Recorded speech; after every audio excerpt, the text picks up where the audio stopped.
The letter that started the war didn't arrive by raven or carrier pigeon. It came via the U.S. Postal Service, which, in retrospect, feels far more insulting. There's a certain dignity in being vanquished by a dragon. There is none in being financially gutted by a woman who communicates on cream-colored cardstock. It was a Tuesday. I was deep in the zone, my mouse clicking away as I fine-tuned a logo for a new brand of artisanal, gluten-free vegan dog biscuits. My own dog, a perpetually optimistic golden retriever named Barnaby, was asleep on his bed, his legs occasionally twitching as he chased dream squirrels. The world was, for all intents and purposes, at peace. Then came the clink of the mail slot, a sound that usually signals the arrival of pizza coupons and credit card offers addressed to the previous homeowner. Annoyed at the break in my creative flow, I shuffled to the door. I sorted through the usual suspects, a furniture store flyer, an electric bill that looked suspiciously high, and then I saw it. The crisp, cream-colored envelope. Embossed in a font that screamed, "I have a rule for that," was the logo for the Willow Creek Estates Homeowners Association. Ah, the monthly papyrus of passive aggression, I muttered to the empty hallway. Barnaby lifted his head, thumping his tail once on the floor in solidarity. Let's see what fresh hell Carol has cooked up. Last month it was a 2-page screed on the aesthetic disharmony of visible garden hoses. The month before, a new regulation dictating the precise shade of beige, whispering fawn, if you please, for all window shutters. I swear that woman dreams in Pantone 7527C. I slit the envelope open with my thumb, expecting another tedious lecture on lawn maintenance or recycling bin placement. But this was different. It was a single, elegantly printed page. It spoke of unforeseen budgetary requirements and planned community enhancements. My eyes scanned the jargon, looking for the catch. And then I found it. The number? The one next to the $sign. I read it once.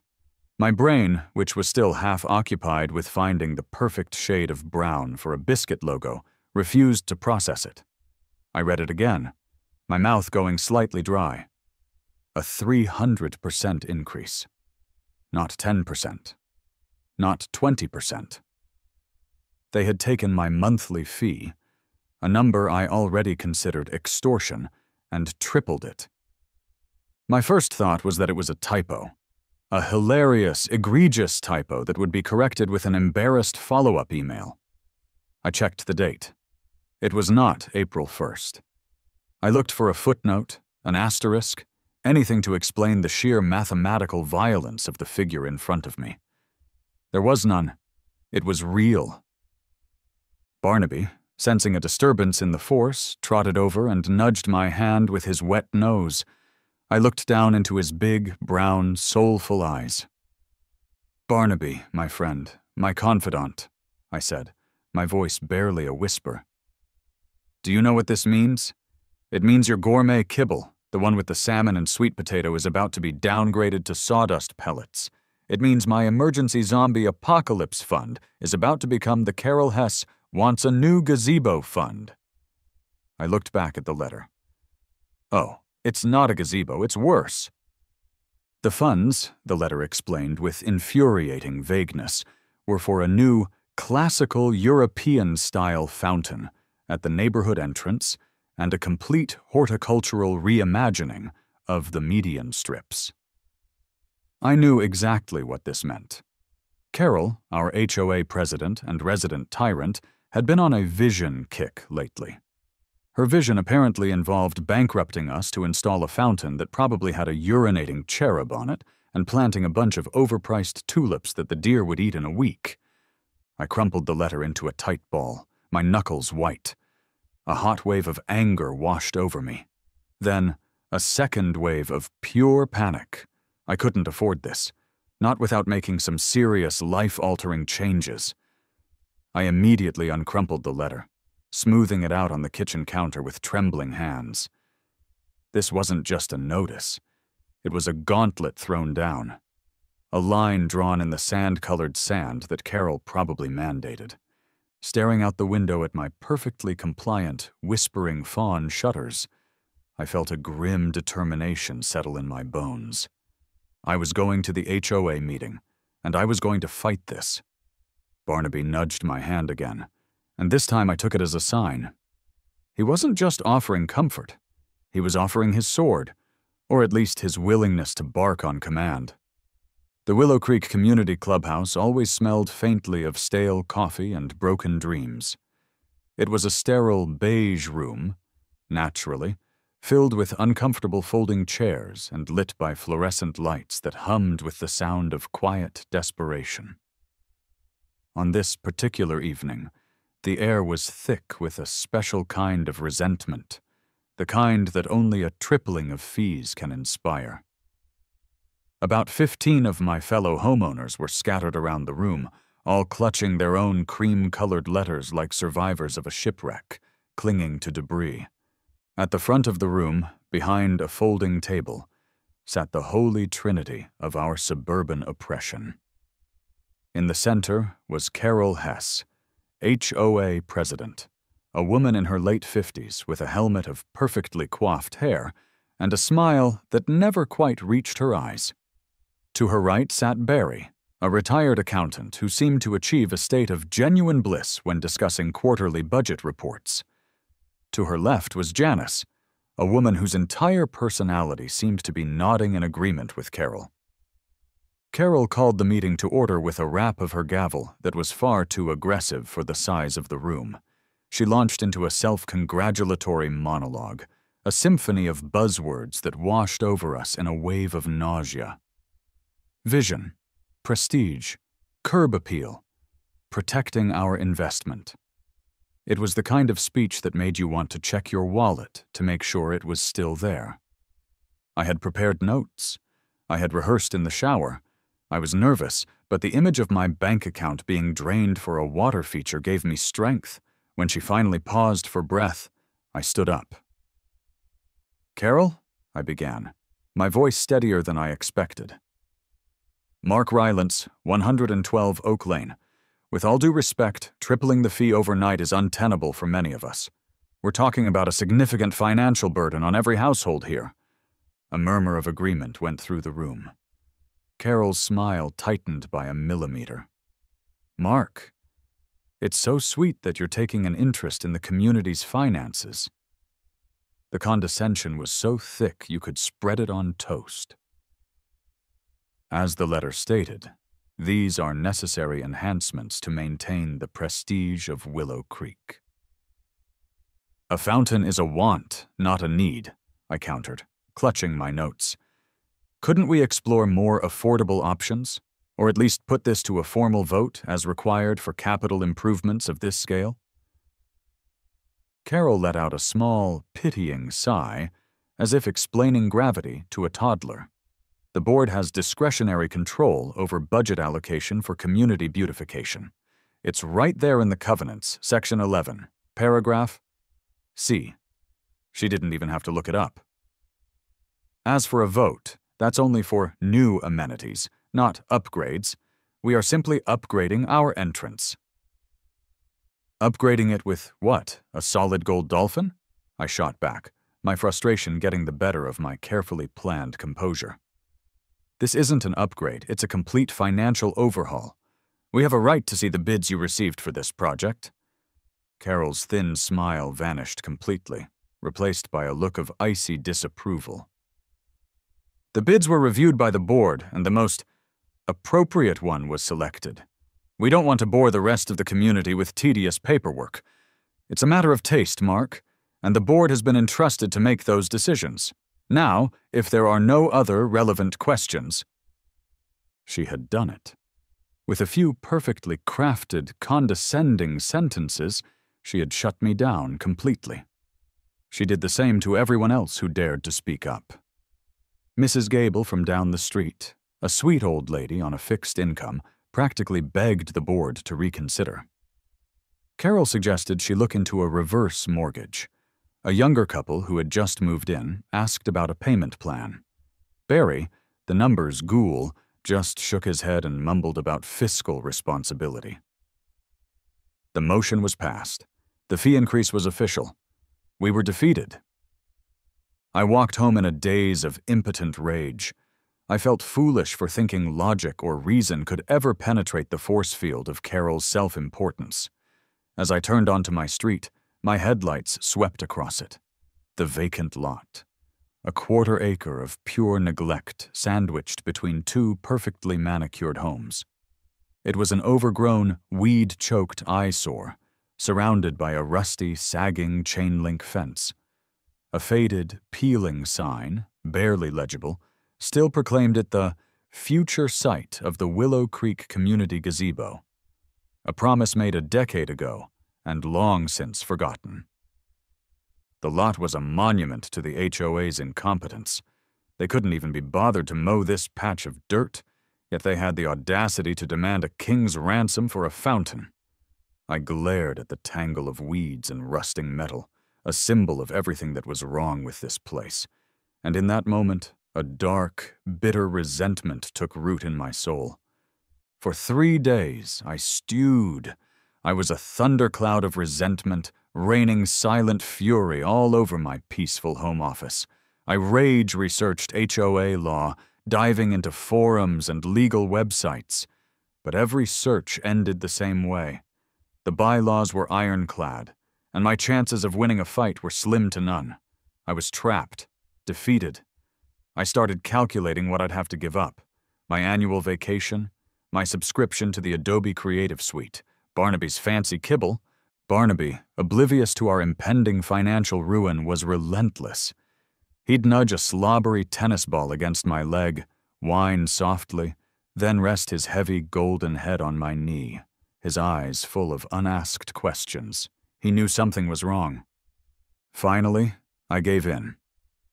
All right, you win, I sighed, pushing back from my desk. A walk. Let's go clear our heads. Our usual route took us, inevitably, past the vacant lot. Barnaby, as always, pulled toward the rusty fence, his tail wagging as he sniffed at the jungle of weeds inside. I stood on the sidewalk, hands in my pockets, glaring at the blight. Look at this dump, Barnaby, I grumbled.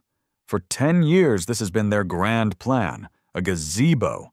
They can't even be bothered to mow it, but they want to drop 50 grand on a fountain that looks like something a Roman emperor would be embarrassed by. What an absolute joke. As I stood there, complaining to my dog like a well-adjusted adult, a thought flickered in the back of my mind. It was a small, mischievous, utterly absurd thought. What if that lot wasn't theirs? I dismissed it immediately. Of course it was theirs. The sign, the location, it was common knowledge. But the thought, like an annoying pop-up ad, refused to go away. It lingered, poking at the edges of my frustration. What if? Driven by a morbid curiosity I couldn't explain, I pulled out my phone. My fingers flew across the screen, navigating to the county property appraiser's website. It was a clunky, government-issue site, but I managed to find the search page. I remembered looking up the lot's address once, years ago, just to see how big it was. I typed it in. The property record loaded slowly, each percentage point on the loading bar ratcheting up my strange anticipation. The owner was listed exactly as I expected. Willow Creek Estates, HOA. I felt a pang of disappointment. Of course, it was a stupid idea. But then my eyes drifted to the field next to it. Property tax status. And next to that field was a flag. A small, beautiful, glorious red flag. My finger trembled as I tapped on it. A new page loaded, and the words on the screen made my heart stop. It was a list of tax delinquencies. The Willow Creek Estates Homeowners Association, our meticulous, rule-obsessed, shutter-color-regulating governing body, in their infinite wisdom and unwavering focus on fountain aesthetics, had forgotten to pay the property taxes on this separate parcel of land. For 3 years, a final notice had been sent. A certified letter, which I could only assume had been tossed aside as junk mail by Carol herself. The property, the page informed me in cold, bureaucratic text, was scheduled to be sold at the county's public tax deed auction in 2 weeks. A strange sound escaped my lips. It was somewhere between a gasp and a laugh. I looked from my phone to the weed-choked lot, then back to my phone. It was real. This was happening. The sheer, delicious, poetic irony of it was overwhelming. They were so busy trying to squeeze every last dime out of us for their vanity projects that they had fumbled the one asset they actually had. The sound in my throat grew into a full-blown laugh. It started as a low chuckle, then erupted into a loud, maniacal, cackling laugh that echoed down the quiet suburban street. Barnaby, startled by my sudden outburst, began to bark, jumping around me in a frenzy of shared, if confused, joy. "Barnaby," I gasped, grabbing his furry face in my hands. "Oh, you are not going to believe this. Carol and her Beige Brigade are so busy budgeting for their Rococo water feature that they forgot to pay the rent. Barnaby, I have a terrible, wonderful idea." I looked at him, a grin spreading across my face, a grin that felt both insane and liberating. "How do you feel about having a really, really big yard?" I didn't wait for an answer. I was already sprinting home, dragging a very happy, very confused golden retriever behind me. The fog of defeat had lifted, replaced by the brilliant, shining sun of a perfect, legal, and exquisitely petty revenge. I burst through my front door and threw myself in front of my computer, not to work on logos, but to navigate to the website for the county tax auction. A predator's grin was plastered on my face. The war wasn't over. It had just begun. The auction room in the county government building had all the charm of a morgue. It was a drab, cavernous space with beige walls, fluorescent lighting that hummed ominously, and the faint smell of old paper and desperation. I was surrounded by a motley crew of what looked like seasoned property flippers, men with tired eyes and cheap suits who looked profoundly bored, and a handful of nervous first-timers like me, who clutched their bitter paddles like life rafts. In the 2 weeks leading up to this day, I had become an obsessive creature of singular purpose. I had liquidated a chunk of my stock portfolio, an emergency fund I'd designated for roof collapse or alien invasion. I'd spent hours on the phone with the county clerk's office, deciphering the auction's bizarre and arcane bidding rules. I'd triple-checked the lot's zoning designation, residential recreational, a beautiful combination of words. My biggest fear was that Carol or one of her minions would show up, having discovered their colossal blunder at the last minute. But as I scanned the room, I saw no sign of them. Just tired flippers and anxious newbies. My gamble on their continued incompetence was paying off. The auctioneer, a man with a rapid-fire delivery that bordered on inhuman, began rattling off property numbers. My heart hammered against my ribs with each lot that passed. My palms were slick with sweat. Finally, he called it out. Next up, Lot 7B, Willow Creek Estates, parcel number 48,151,6. Opening bid for back taxes owed is $4,832.50. He took a breath. Do I hear $5,000? Okay, deep breaths, I told myself. You practiced this. Don't look eager. Look bored. You are a man who buys distressed properties every day before breakfast. One of the flippers, a man with a greasy comb-over, lifted his paddle slightly. 5,000. This was it. I raised my own paddle, trying to make the gesture look casual, effortless. 6,000, I said, my voice coming out a little squeakier than I'd intended. The flipper didn't even look at me. He just gave a slight nod to the auctioneer. 6,500. My heart pounded. This was more than I expected to pay already. But I couldn't back down now. I thought of Carol's smug face at the meeting. I thought of the urinating cherub fountain. I took a breath. 8, I said, my voice firmer this time. The flipper finally turned his head and looked at me. He sized me up for a second, then gave a slight, almost imperceptible shrug and shook his head at the auctioneer. He was out. The auctioneer's eyes darted around the room. I have $8,000. Do I hear 9? 8,000 going once. My entire life seemed to slow down. I could hear my own pulse in my ears. Going twice. Please, please, please. Sold to bidder number 74 for $8,000. Bidder 74 was me. I almost collapsed from relief. I had done it. I had just bought a 1/4 acre of my sworn enemy's prime real estate for the price of a decent used car. As I walked to the clerk's window to pay, my legs felt like jelly. A few minutes later, I walked out of that depressing government building and into the bright afternoon sun, clutching a receipt that was, to me, more valuable than the Declaration of Independence. The air smelled sweeter. The sky seemed bluer. I felt a giddy, bubbling joy rising in my chest. I pulled out my phone, fumbled to open the camera app, and took a slightly blurry selfie, giving a triumphant thumbs up to the lens. I didn't send it to anyone. It was a private trophy, a secret declaration of victory. The first domino had fallen. A few days later, I stood at the edge of my new kingdom. The rusty chain-link fence seemed to sag even more now that it was mine. The weeds were taller than I remembered. It was a mess, but it was my mess. A beat-up Ford F-150 that looked like it had survived a war rumbled to a stop at the curb, and a man got out. He was big, probably in his mid-50s, with a thick, graying ponytail, a flannel shirt, and a kind, weary face that suggested he had seen every possible form of human foolishness. This was Sal, the contractor I'd found online.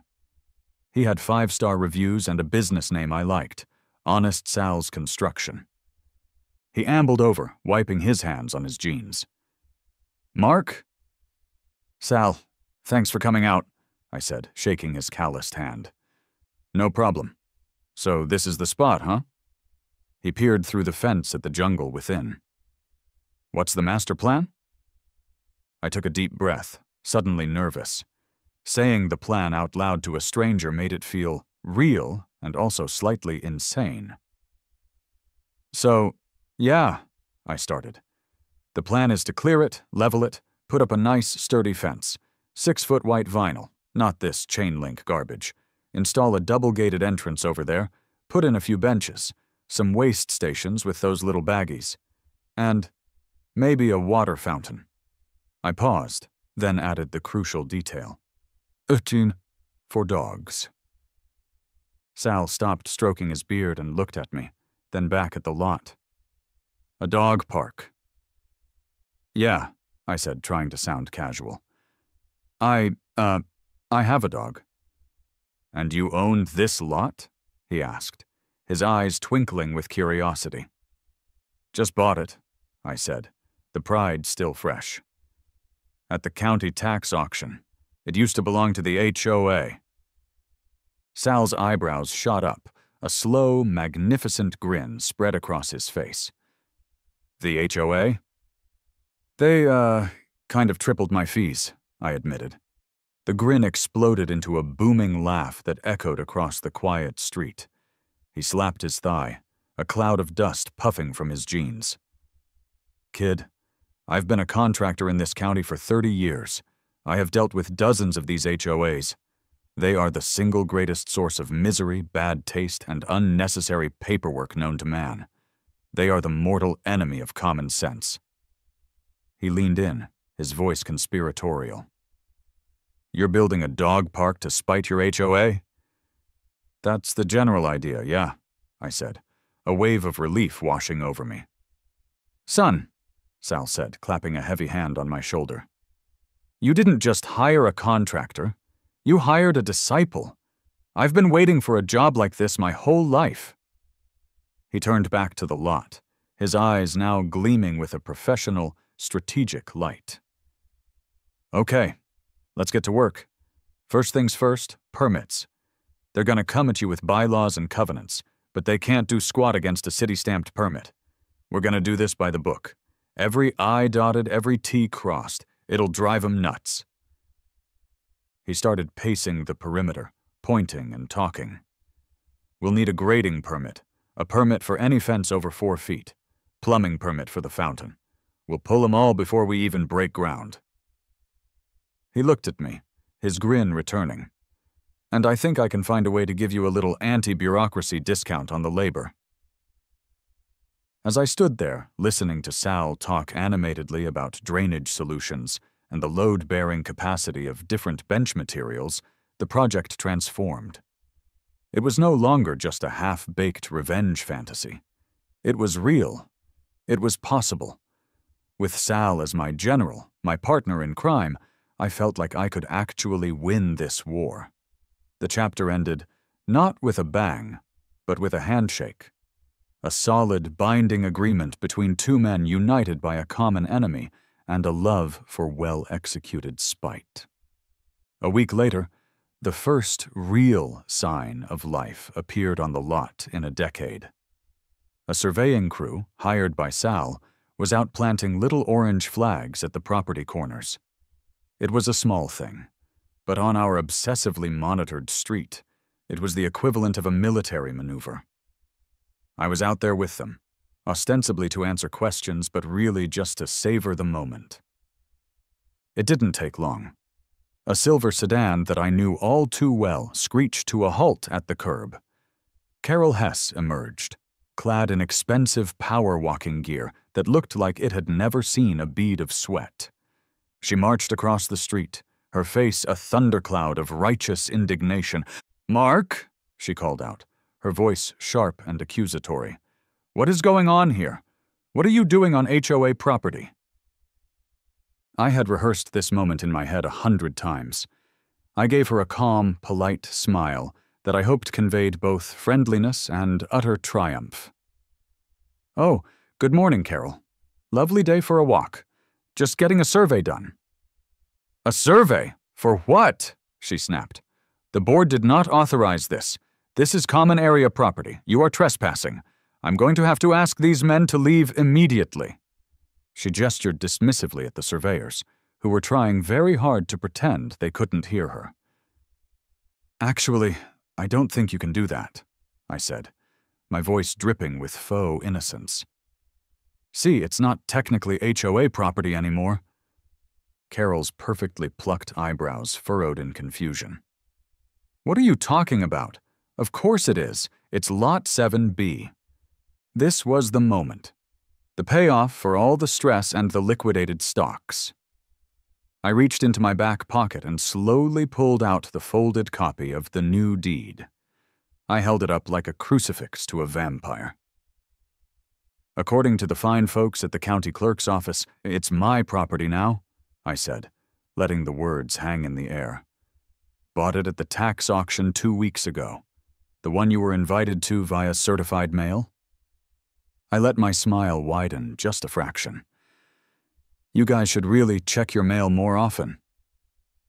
The effect was magnificent. Carol's face cycled through a stunning series of micro-expressions. First, blank confusion. Then, dawning disbelief as her eyes focused on the official-looking document in my hand. Then, a wave of pure, unadulterated horror as the implications crashed down on her. And finally, her face settled into a mask of cold, hard rage. Her mouth opened and closed a few times, but no sound came out. She was, for the first time since I'd met her, completely speechless. She stared at the deed, then at my smug face, then back at the useless piece of paper in my hand. Finally, with a strangled gasp, she spun on her heel and stormed back to her car. The door slammed with a satisfying thud, and she sped off down the street, I gave a polite little wave to her retreating car. One of the surveyors, a young guy with a wispy beard, looked over at me and just raised an eyebrow. I couldn't help it. A wide, triumphant grin spread across my face. The first shot had been fired, and it was a direct hit. 2 weeks after the surveying incident, the real fireworks began. Sal's crew, a team of efficient, no-nonsense guys who all seemed to find my project deeply amusing, descended on the lot. The roar of a bobcat clearing a decade's worth of weeds and debris was music to my ears. The rusty old chain-link fence was torn down and hauled away in less than an hour. The lot was graded, leveled, and suddenly looked twice as big. But the real signal flare, the moment there was no turning back, was the arrival of the fencing truck. Pallets of pristine, gleaming white vinyl fence panels were unloaded onto the sidewalk. This wasn't a temporary measure. This was a statement. This was permanent. The neighborhood, which had been buzzing with rumors, went into overdrive. Neighbors started emerging from their homes, drawn by the commotion. They'd wander over, feigning casual curiosity. I became the unofficial site foreman and public relations manager. "Hey, Mark, what's all this then?" asked Mr. Henderson from across the street. "Building a little park," I'd say with a shrug. "A park? For what?" "For dogs," I'd reply. The reactions were a mix. Some were clearly annoyed by the construction noise, but many, to my surprise, were thrilled. I met the Garcias, a friendly couple from 2 doors down who had a hyperactive beagle named Porthos. "A dog park? Right here?" Mrs. Garcia asked, her eyes wide with excitement. "Are you serious? That would be amazing. We have to drive 20 minutes to the county park right now." I was building allies. But I was also building a monument to my defiance, and the Empire was preparing to strike back. The first official letter from the HOA arrived. It was a formal cease and desist, printed on the familiar cream cardstock, but with a much more threatening tone. It cited a bylaw against the erection of unapproved structures on community land. Coached by Sal, I drafted my response. It was polite, professional, and utterly infuriating. I attached a copy of my city-stamped building permit, a copy of the survey, and, for good measure, another copy of the deed. I explained, in simple terms, that since my property was no longer on the official HOA plat, their covenants regarding community land were, regrettably, not applicable. I sent it via certified mail. The next day, the first fence post was set in concrete, then another and another. A white picket skeleton began to encircle my property. Each post was a victory. Each panel that slid into place was another brick in my fortress of spite. The chapter ended as Sal's crew slid the final panel into place. The lot was fully enclosed by a beautiful, clean, 6-foot-tall vinyl fence. I stood inside the gate, on my own private land, looking out at the beige houses of Willow Creek. It looked clean, professional, and very, very permanent. The war was no longer a secret. It was now fully, gloriously public. It was a perfect sunny afternoon, the kind that normally made Willow Creek feel deceptively pleasant. Sal's crew was installing the heavy-duty double-latch gate, the final piece of the perimeter puzzle. I was making a crucial decision about the optimal placement of a future bench when a black and white police cruiser quietly pulled up to the curb. My stomach did a little flip. I knew this was coming. I had prepared for it. But seeing the uniform still sent a jolt of anxiety through me. Officer Miller got out of the car. He was a man in his 40s, with a calm, professional air, and a deep-seated weariness in his eyes that told me this was not his first HOA-related rodeo. Across the street, the curtains on Carol's front window twitched. Then, as if on cue, she emerged onto her porch, arms crossed, to observe the drama she had orchestrated. Officer Miller walked calmly toward me. "Afternoon, sir," he said. "Are you the owner of this property?" "Yes, officer. Mark Rylance," I said, trying to keep my voice even. "Is there a problem?"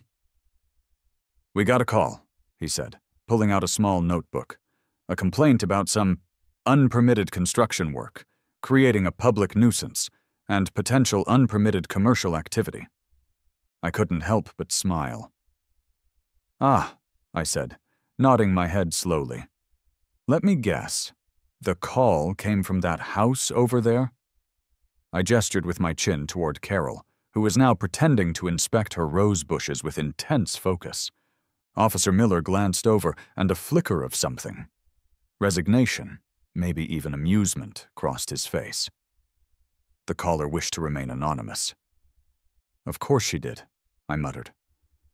"Don't worry, officer. I have everything in order. My contractor Sal insisted on it." I walked him through it. I showed him the deed, clearly stating my ownership. I showed him the official survey map from the county.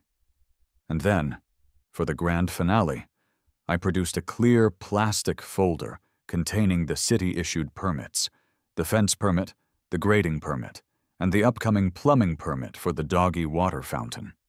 Each one was stamped, signed, and indisputably official. Officer Miller examined the paperwork thoroughly. He took his time, reading each document. He walked the full perimeter of the fence, inspecting the posts. He then walked back over to me and handed the folder back. "Well, Mr. Rylance," he said, his voice loud enough to carry across the street, "your paperwork seems to be perfectly in order. As far as the city of Willow Creek is concerned, you're compliant." He then turned to face Carol's house directly. "Ma'am," he called out, his voice now a firm, authoritative baritone. "The property owner has all the necessary permits. This is a civil matter, not a police matter. Please do not use the 911 emergency line for bylaw disputes again." The public rebuke was glorious. Carol, who had been inching closer, froze like a deer in headlights. She turned a shade of crimson that clashed horribly with her lavender power-walking jacket, spun around, and retreated back into her house, slamming the door behind her. Officer Miller gave me a curt nod, got back in his car, and drove away.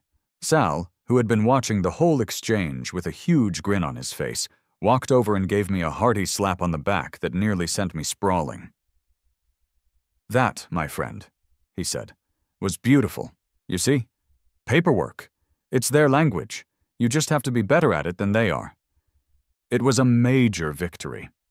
I hadn't just won a skirmish. I had established a precedent. The actual law was on my side. Carol's imaginary tyrannical laws were not. The balance of power had officially shifted. The failed police intervention only seemed to poke the hornet's nest. Carol, publicly humiliated, retreated to her bunker and launched a new form of warfare. The bylaw blitz. My mailbox became a war zone. I started receiving official HOA violation notices delivered daily for the most absurd infractions imaginable.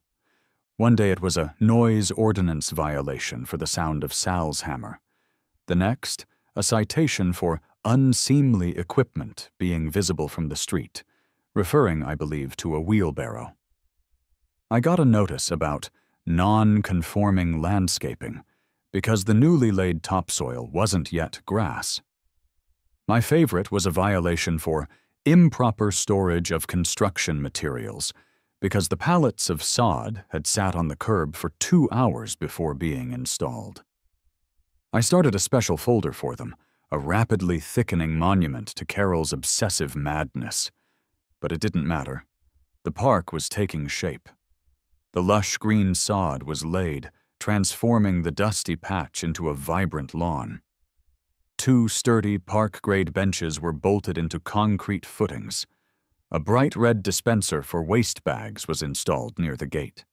The centerpiece, a whimsical bone-shaped water fountain with a low-level spigot for dogs and a higher one for humans, was hooked up by Sal's plumber. It looked fantastic. It looked like a real park. I was on the home stretch. I had won. That was my first mistake. Never assume victory when you're fighting a woman with nothing but time and spite on her hands. I was there on a Thursday afternoon, admiring the newly installed fountain, feeling a profound sense of smug satisfaction. The project was nearly complete, and then a white van pulled up, and a man in a polo shirt with a courier service logo got out. He walked right up to me. "Mark Rylance?" he asked. "Yeah?" He handed me a thick, crisp envelope. "You've been served." My blood ran cold. This didn't feel like one of Carol's flimsy notices. This felt heavy, official. My hands trembled as I opened it. It wasn't from the HOA. It was from a law firm, Hess and Associates. I could only guess it was her husband or brother. The document inside was a temporary injunction, granted by a real judge. My eyes scanned the legal jargon, my heart sinking with every word.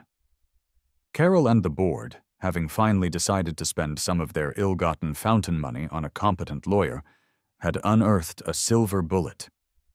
It was a clause buried deep in the original Master Declaration for Willow Creek Estates, a document filed by the developer back in 1978. It was a restrictive covenant that predated the HOA itself, and it applied specifically to my lot. It stated that Lot 7B, due to its central location, was reserved for community use intended for the beautification and tranquil enjoyment of all residents, as approved by the Willow Creek Development Corporation, or its legal successor. The HOA, their lawyer successfully argued, was the legal successor. The injunction stated that my dog park, with its potential for barking and running, was not tranquil, and most damningly, it had not been approved by the board. The injunction was legally binding. All work on the property had to stop, immediately. Sal came over and read the document, his face grim. "Damn it, kid," he sighed. "This is real. A restrictive covenant is a powerful thing. We can't touch anything until this is lifted." He had to make the call, sending his disappointed crew home. I stood there, alone, in my beautiful, nearly finished, and now legally frozen park. The silence was deafening. Across the street, I could see the silhouette of Carol watching from her living room window. She had done it. She had found a way to beat me. I could fight it in court, but Sal said it would take months, maybe years, and cost a fortune in legal fees that I absolutely did not have. The triumphant joy I had felt just moments before evaporated, replaced by the cold, bitter taste of defeat. The injunction papers felt impossibly heavy in my hand. It looked like Carol was going to get the last laugh after all. My office, once a sanctuary of creative energy, had become a command center for a losing war. Legal documents were fanned out across my desk like a losing hand of solitaire. Highlighting pens in 4 different colors lay uncapped. Empty coffee mugs stood sentinel around my monitor. It had been 3 days since the injunction. 3 days of cycling through despair, rage, and a profound sense of injustice. Barnaby seemed to understand. He'd spend hours lying with his heavy head on my knee, letting out the occasional deep sigh, as if he too were pondering the complexities of 1970s property law. I'd made the calls. I'd spoken to 3 different lawyers. Their advice was consistent and disheartening. Fighting a restrictive covenant is an uphill battle. It can get very expensive. The HOA has deeper pockets than you do. The subtext was clear. Give up. I started seriously considering it. Maybe I could sell the lot to one of the flippers from the auction, cut my losses, and spend the rest of my life trying to forget Carol Hess's triumphant face. Dejected, I picked up the copy of the 1978 Master Declaration for what felt like the 100th time. My eyes went straight to the hateful clause. The words now burned into my brain. Reserved for community use intended for the beautification and tranquil enjoyment of all residents. It was so smug, so airtight. I don't know why I kept reading. Maybe it was the last flicker of defiance. Maybe I was just procrastinating on calling a realtor. I scrolled past the main clause, deep into the document's later sections, the boilerplate, the definitions, the stuff no one ever reads. My eyes were blurry from staring at the screen. And then I saw it. It was a small, almost invisible subclause buried under a heading titled Successor Responsibilities and Covenant Enforcement. It was a paragraph detailing the duties of the successor, the HOA, in order to retain its rights under the declaration. My finger traced the words on the screen. The clause stated that for the covenants to remain in full force, any designated community use lots must be maintained in a state of good order and aesthetic repair. My heart began to beat a little faster. I kept reading, and then I found the payload. The sentence that changed everything. It read, "Should the successor allow said lot to fall into a state of prolonged neglect, disrepair, or to become a financial liability to the community, their right to unilateral approval of new projects on said lot is forfeit." It went on to say that in such a case, any dispute over the lot's use must be resolved not by the board, but by a simple majority vote of the homeowners in good standing. A single hysterical laugh escaped my lips. I read it again to be sure. It was a bombshell. A beautiful, perfectly crafted legal explosive. The HOA's own neglect, the very incompetence that had led them here, was the key. The overgrown weeds, the rusty fence, that was the prolonged neglect. And the tax delinquency? That was the financial liability. They had, by their own inaction, legally stripped themselves of the very power they were trying to use against me. They hadn't just shot themselves in the foot. They had blown their own leg off with a bazooka. The despair that had been crushing me for 3 days vanished, replaced by a cold, calculating, and absolutely joyful fury. I didn't just have a loophole. I had a nuke. My fingers flew across the keyboard. I wasn't drafting an email to a lawyer. I was designing a flyer. The next morning, Willow Creek woke up to a new kind of notice. There was no cream cardstock, no condescending font. I had designed a flyer that was bright, cheerful, and impossible to ignore. I printed 100 of them. I spent the morning walking the entire neighborhood, putting one in every single mailbox and taping them to lampposts with bright blue painter's tape. The flyer's design was simple and bold. Headline, "You're invited." Body. Below a picture of a smiling golden retriever, expertly modeled by Barnaby, the text read, "Grand opening of the Willow Creek Community Dog Park," formerly known as that weedy eyesore on Elm Street. Come celebrate the grand opening of your new community-funded park. Saturday at 2 p.m. Free hot dogs for humans and treats for dogs. Let's come together as a community and enjoy the beautiful new space we all deserve. And then, in a slightly smaller font at the bottom, was the masterstroke. Fine print. This event will also serve as an informal community meeting to discuss the future of the park and to vote on overriding the HOA board's recent attempt to shut it down, as is our right under the Master Declaration of 1978. It was a declaration of open rebellion. The neighborhood phone lines must have lit up. My own phone started buzzing within minutes. It was Mrs. Garcia, her voice filled with excitement. "Mark, we just got your flyer. Is this for real? A vote? We'll be there. I'll bring Porthos." I took one more step.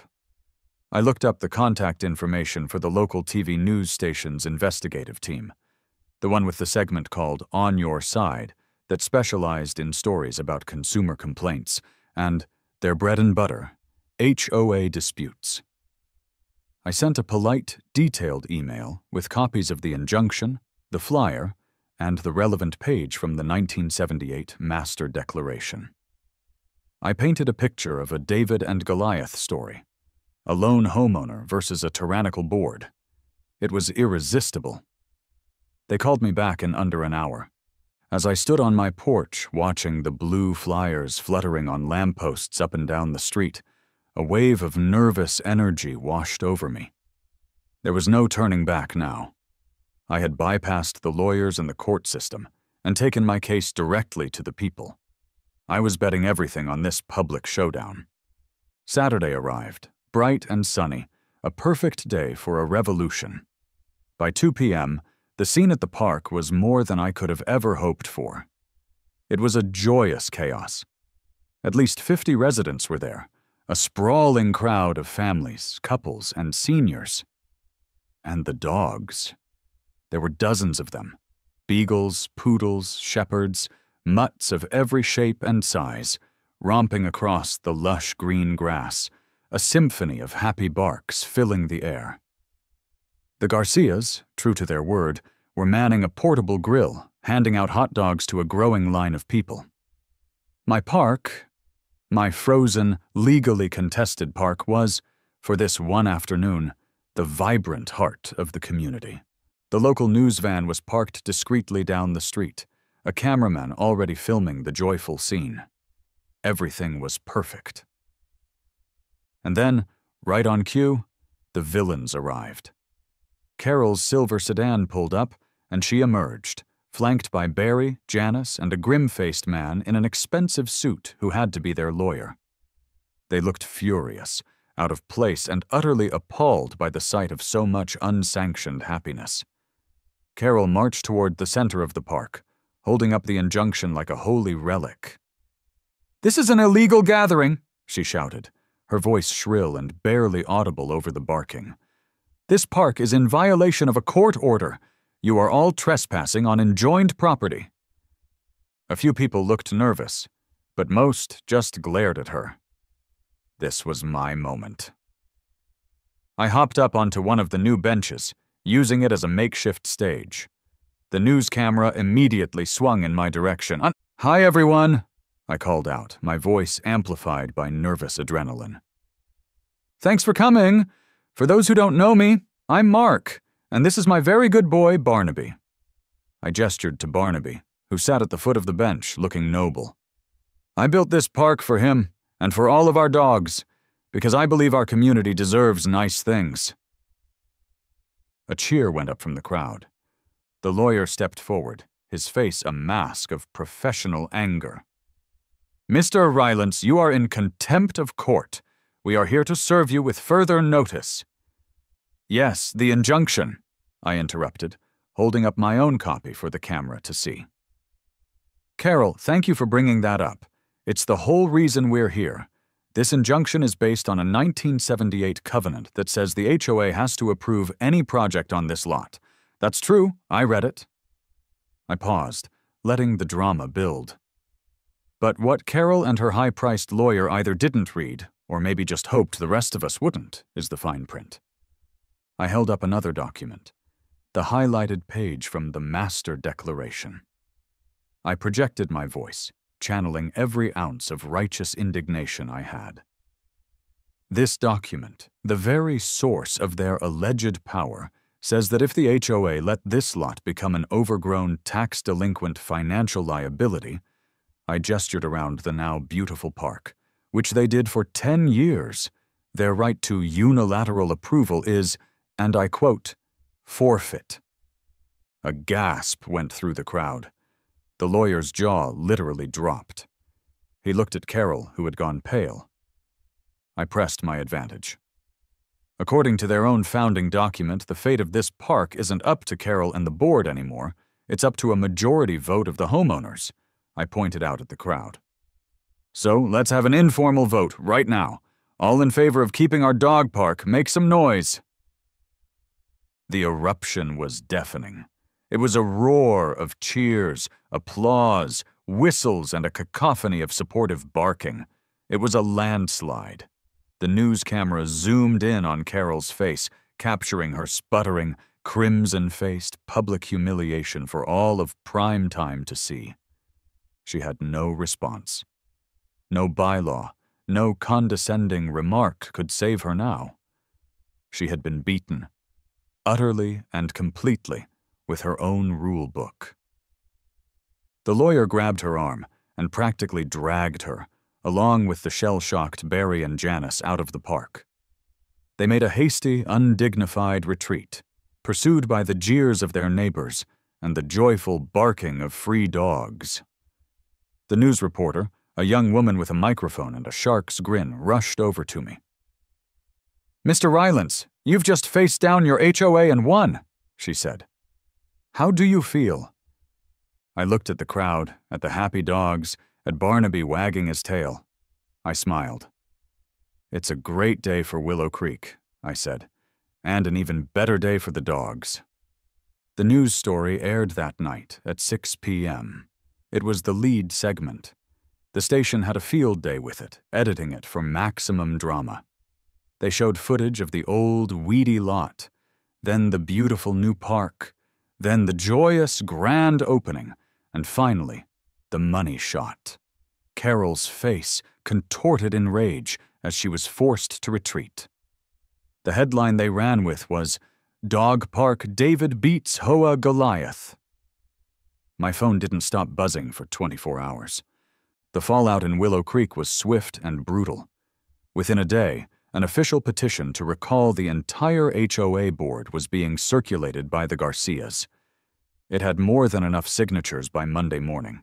Barry and Janice, seeing the writing on the wall, tendered their resignations via email before the week was out. Carol, in a final defiant act of cowardice, simply disappeared. She wasn't seen in public. Her curtains remained drawn. A week later, a "For Sale" sign appeared on her perfectly manicured lawn. The HOA's lawyer sent a terse letter to my non-existent legal team, formally withdrawing the injunction and all pending actions regarding Lot 7B. It was over. I had won. But something else had happened too. I had, entirely by accident, become a local hero. People I'd only ever nodded to before now stopped me on the street to shake my hand and thank me. The dog park, my beautiful instrument of spite, had become the true heart of the neighborhood. The Garcias started a Friends of the Park committee, organizing volunteer mowing schedules and fundraising for a future agility course. People who had lived on the same street for years but had never spoken were now chatting over the fence while their dogs played. It had become the community center the sterile beige clubhouse had never been. A few days after our victory, I found myself at the hardware store, staring at a display of shovels. Not for digging, but for scooping. I was buying a new, sturdier scoop for the waste bag station because the cheap plastic one had broken. It was a small, mundane task, but it felt significant. I wasn't just a resident anymore. I wasn't just a rebel. I was a stakeholder. I had a park to maintain. Chapter 14. A New Day in Willow Creek. 3 months later, the world had changed. Autumn had settled over Willow Creek, painting the trees in hues of red and gold. I was sitting on a bench in the dog park, a bench that now bore a small brass plaque. It read, "Donated by Honest Sal's Construction. Go get 'em, kid." A new, infinitely more reasonable HOA board had been elected. They were mostly dog owners. Their first official act was to pass a motion formally recognizing the Willow Creek Community Dog Park as a protected community asset. Their second was to send me a letter of apology on behalf of the association. They had to keep a portion of the fee increase. The fountain, half paid for, was a contractual obligation they couldn't escape, though they did manage to cancel the urinating cherub. But they rolled back the rest. Carol, as the rumors had predicted, had moved. The "For Sale" sign on her lawn was replaced by a "Sold" sign. I never saw her again. I wished her well, in the most abstract and distant way possible. I sipped my coffee, the steam warming my face in the crisp autumn air. Barnaby was engaged in a spirited game of chase with Porthos the beagle and a scruffy terrier named Gus. Across the park, Mrs. Gable, the old woman Carol had so casually dismissed, was laughing as a tiny poodle tried to climb into her lap. The park was alive. It was peaceful. It was, I realized with a profound sense of irony, the very picture of tranquil enjoyment that the original 1978 covenant had intended. I leaned back on the bench, a feeling of deep, quiet satisfaction settling over me. You know, for a while there, I thought this whole affair was about revenge. A grand, petty masterpiece of spite, orchestrated with legal precision. And don't get me wrong, that part was incredibly, deeply satisfying. I wouldn't trade the memory of the look on Carol's face for a winning lottery ticket. But looking at all this now, the dogs, the people, the laughter echoing in the cool air, I realized it had become something more. Maybe I didn't just build this park to piss Carol Hess off. Maybe I built it because Willow Creek, in its quiet, beige, rule-obsessed way, actually needed it. We needed a place to gather that wasn't a sterile clubhouse. We needed a reason to talk to each other. We needed a place for our dogs to run free. Who knew? Sometimes the best revenge isn't just serving it cold. It's serving it with a side of community, a leash, and a whole lot of poop bags. And as Barnaby galloped toward me, his goofy grin a mile wide, I knew I wouldn't have it any other way.